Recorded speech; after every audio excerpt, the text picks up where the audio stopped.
put a tag on this message this morning. $100 word. $100 word. $100 word. There's a British poet named Rudyard Kipling, and he was famous for his words. And a reporter was interviewing him one day and asked him, he says, "Mr. Kipling, I read that somebody calculated that the money you make from your writings amount to over $100 a word." And Mr. Kipling was sitting there and he raised his eyebrows and he says, "I was not aware of that." So the reporter reached in his pocket and he pulled out a $100 bill and he gave it to him. Mr. Kipling looked at it. He held it up. I don't know if you're trying to see if it's real or not. But he held it up and the reporter says, "Now give me a word." He folded it and he put it in his pocket and he said, "Thanks."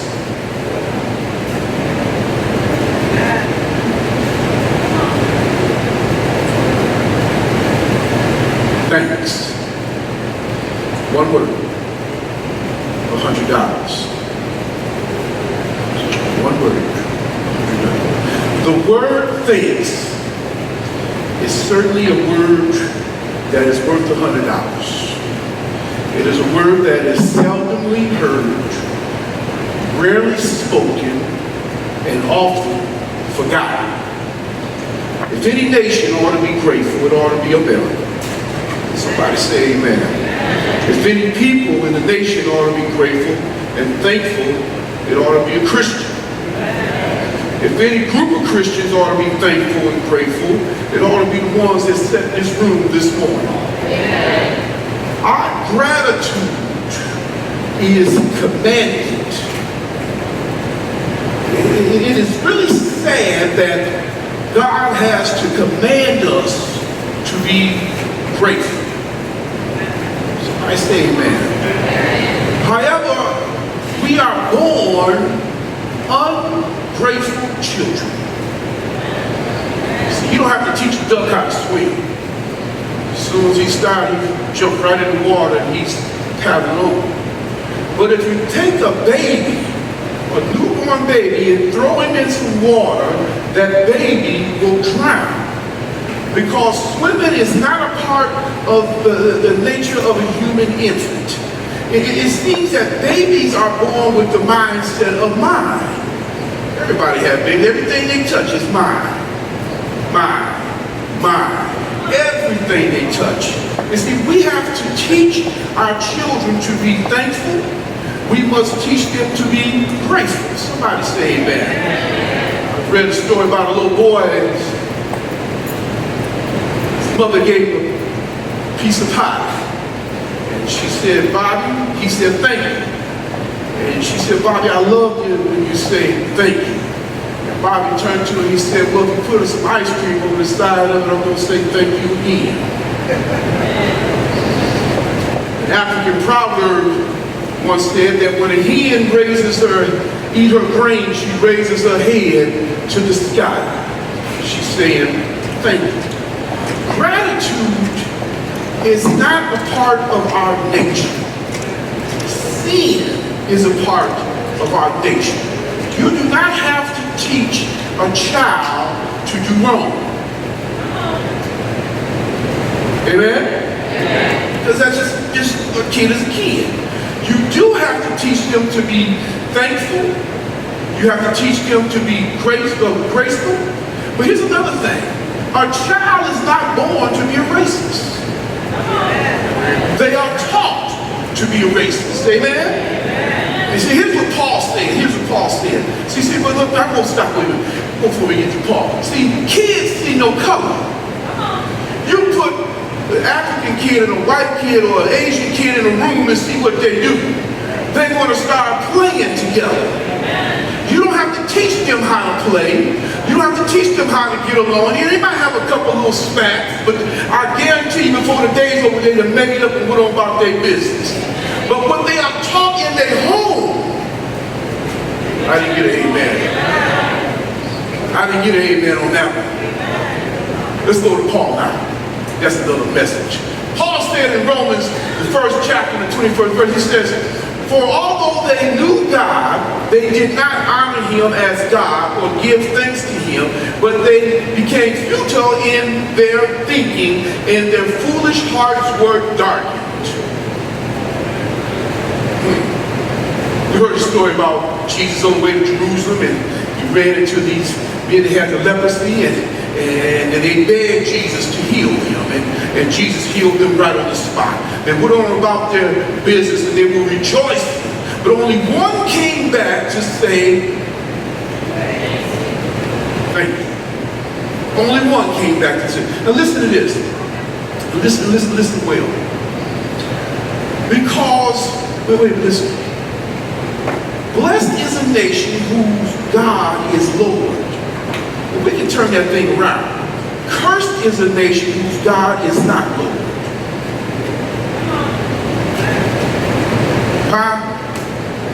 We are taking God out of everything. Kids can't pray in school no more. Some court buildings are taking God out of the court. I heard the other day that the kids at Plainfield South was having a prayer meeting around the flagpole because they can't do it inside the school. Now the kids realize they need prayer, but the adults think, oh, we're going to hurt somebody's feelings.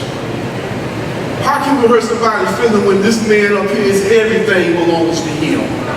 It's all is his, but we can't pray to him. We have to have permission, or the court has to grant us permission in order to pray to God.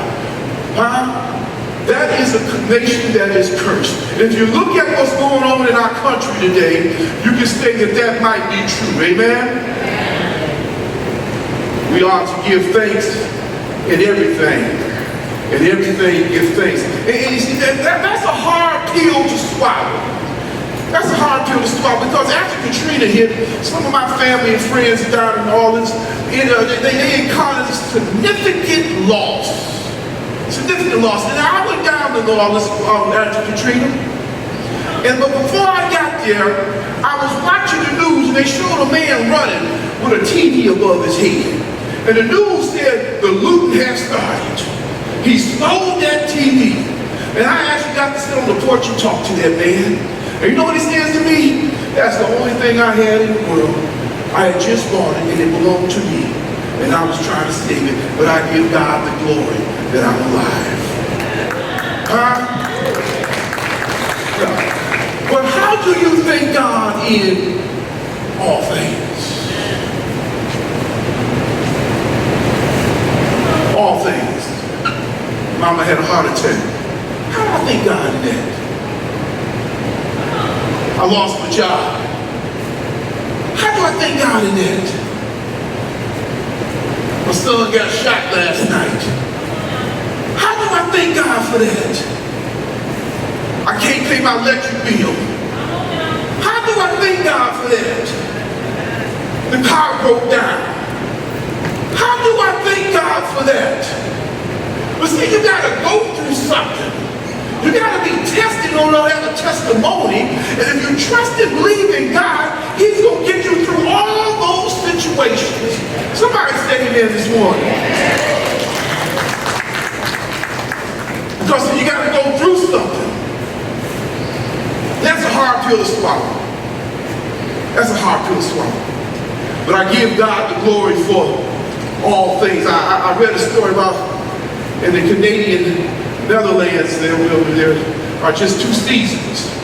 And it's winter and July. And when the back roads thaw out, they become very muddy, and vehicles going through the back roads country lead deep ruts that become frozen when the winter returns. And there's a sign that says, for those entering these primitive roads during the winter, read this sign. Drivers, please choose carefully which rut you will drive in, because you will be in that rut for the next 20 miles.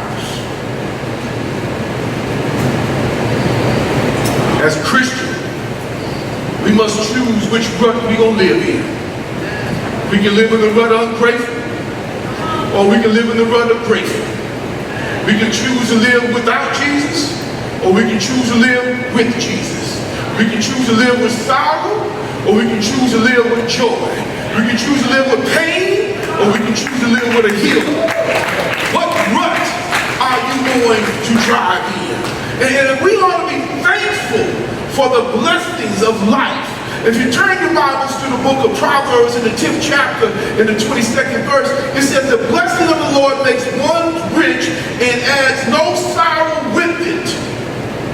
That means when you give him thanks for everything, God is going to bless you, and he's not going to add no sorrow to that blessing. Let me give you a definition of a Christian. Definition of a Christian is someone who does not have to check their bank account to find how wealthy they are. Y'all didn't get that. Y'all didn't get that. So y'all missed your shout this morning. A Christian do not have to check his checking account to find out how, instead of wealthy, maybe put it like this, how rich he is.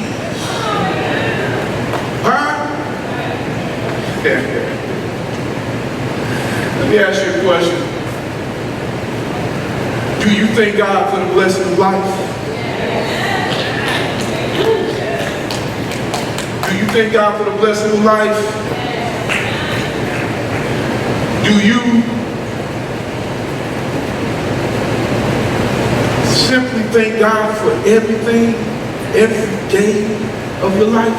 Do you thank him for the food that you eat? Because let me tell you something. Half of the world goes to sleep hungry. 30 people starve a day every minute somewhere in the world. Thank God for dirty dishes. Y'all didn't get that, did you? Thank God for dirty dishes. The dirty dishes tell the tale. I had steak on that plate, and there was shrimp on that one, I had some collard greens over here, some black-eyed peas over there. The plate tells a tale. And it might be dirty, someone might have to wash them, but it sure tells a tale because there are somebody somewhere that's going to sleep hungry. And that plate is saying that I ate very well. But then I give thanks for that plate.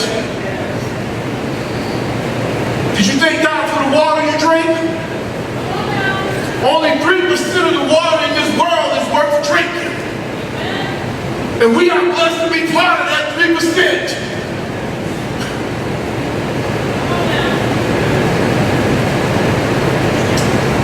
We are not to be thankful for trouble, but we are to be thankful in the midst of trouble. Amen? One of the purposes of trials and tribulations is to move us to thanksgiving. Because if you've never went through nothing, if you've never had experienced any trouble, any trial or tribulation in your life, you don't know how to be thankful. Then you feel able like everything's just supposed to be like that little baby, mine. I don't have to work for nothing. But if you look at the 2 Corinthians in the 4th chapter, the 15th verse, it says, For all things are for your sake, that grace has spread through the many, may cause thanksgiving to abound the glory of God. Everything that happens to you happens for you. When we think about the sun, thank God for the sun, did we thank him for the rain? When we thank God for the joy, did we thank him for the pain? Everything that we go through, we have to be thankful for it. Do you have, you don't have to teach a kid you're wrong. But I tell you this thing.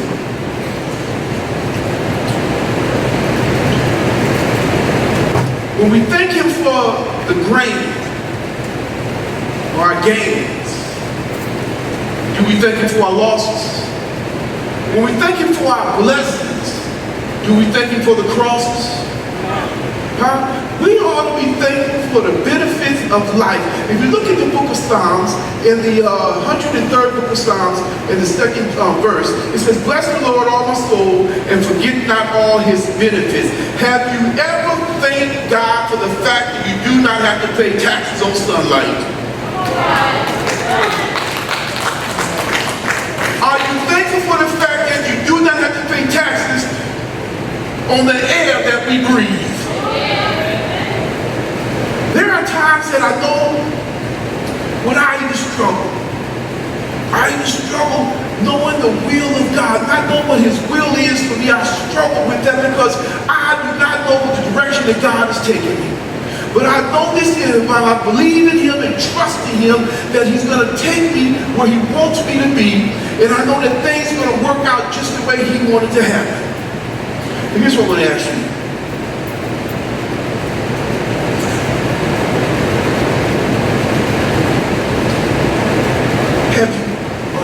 Thank God for your family. Huh?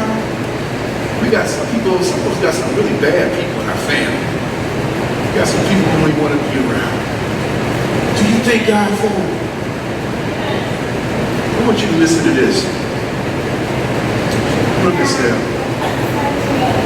Thank you for my friends and family. And thank you for my house. Thank you for loving me.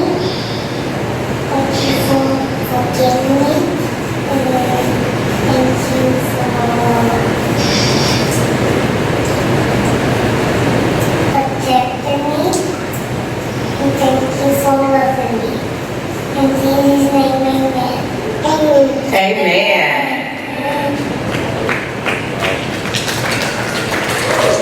Her name is Parker. Parker's my cousin. And Parker's 4 years old. But she knows what to thank God for.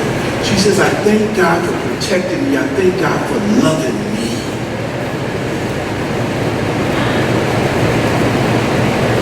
We can be so ungrateful people. Especially if we had a little success in life. We might be eating steak and somebody else might be eating hot dogs, and we can let that just go to our head. Lord, be thankful for that hot dog. Because I remember a time when the First Lady was so poor, we actually shared hot dogs and cooked it on a candle.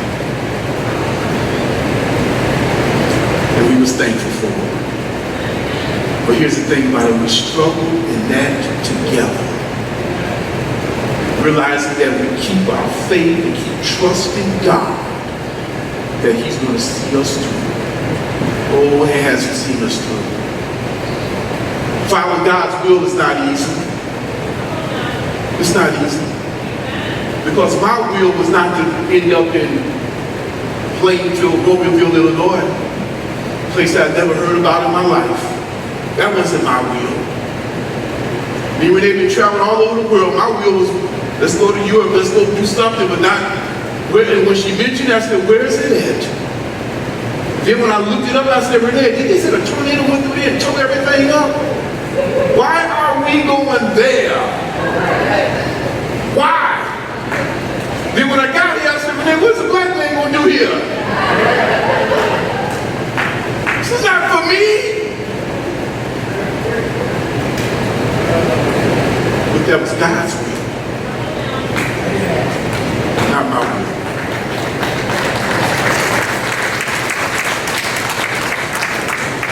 Here's the question is, do you thank him for the cross?